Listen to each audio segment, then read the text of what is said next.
ថ្ងៃនេះចង់ធ្វើវីដេអូអរគុណបងប្រុសPass M ម្នាក់ហើយក៏ដូចជាចង់ចែកម្លែកបទពិសោធន៍ជូនបងប្អូនយើងទាំងអស់គ្នាផងរឿងហ្នឹងកើតពីថ្ងៃសុក្រប៉ុន្តែខ្ញុំទៅមានពេល copy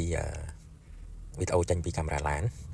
ថ្ងៃសុក្រហ្នឹងខ្ញុំរៀបចំចេញទៅខាងក្រៅហើយអញ្ចឹងទៅខ្ញុំរៀបចំគូតឡានរបស់ខ្ញុំហ្នឹងដៃវ៉ាន់ហើយកាបូបដៃរបស់ខ្ញុំហ្នឹងខ្ញុំគៀបឃ្លៀកប៉ុន្តែដោយសារខ្ញុំ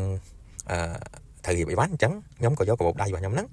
ចេញពីឃ្លៀកយកទៅដាក់លើកាងឡានដាក់ថាទុកសិនណាហើយចាំពេលឡើងឡានយើងយកដល់តែពេលរៀបចំអីហើយពេលឡើងឡានមានណាបងប្អូនអត់បានយកអញ្ចឹងកាបូបដៃហ្នឹងនៅលើគូឡានរហូតអញ្ចឹងរហូតតាំងពីផ្ទះខ្ញុំរហូតដល់ stop ពេលលោកសង្ឃខ្ញុំឈប់នៅ stop មានបងប្រុសម្នាក់គាត់រត់ Pass M ហ្នឹងគាត់មកគូកញ្ចក់ឡានខ្ញុំហើយគាត់ប្រាប់ថាខ្ញុំភ្លេច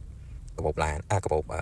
លុយនៅខាងក្រោយឡានពេលហ្នឹងខ្ញុំក៏នឹកឃើញភ្លាមហើយខ្ញុំភ្ញាក់ផ្អើលដែរពីព្រោះនឹកឃើញភ្លាមថាខ្ញុំភ្លេចមែនអញ្ចឹងក៏បើកទ្វារឡានចុះទៅយកកាបូបមួយខ្ញុំស្ពះអរគុណបងប្រុសហ្នឹងម្ដងទៀតអញ្ចឹងណាអរគុណគាត់ខ្លាំងមែនតើហើយក៏សូមសរសើរនៅទឹកចិត្តរបស់គាត់ហើយវីដេអូហ្នឹងគឺមានពីរចំណុចទី1គឺអរគុណទឹកចិត្តរបស់បងប្រុសហើយទី2គឺចង់ចែកម្លែកដល់បទពិសោធន៍ដល់បងប្អូនយើងអរគ្នាថាកុំឲ្យដាក់សិនគឺភ្លេចដូចខ្ញុំអញ្ចឹងគឺភ្លេចឈឹងមែនតើហ្មងបើសិនជាកុំបានបងប្រុសគាត់ជួយប្រាប់ប្រហែលជាអាចបានតែកាបូបហ្នឹងព្រោះបើជិះឆ្ងាយទៀតបើទោះជាមិនមានអ្នកយកក៏ប្រហែលជាវានឹងឈូសពីព្រោះនឹងគូឡានហ្នឹងវាអត់អាចទៅចឹងបានយូរទេអញ្ចឹងណាអញ្ចឹងវាអាចឈូសអញ្ចឹងកាបូបហ្នឹងបើសិនជានៅទីទៀតអាចបាន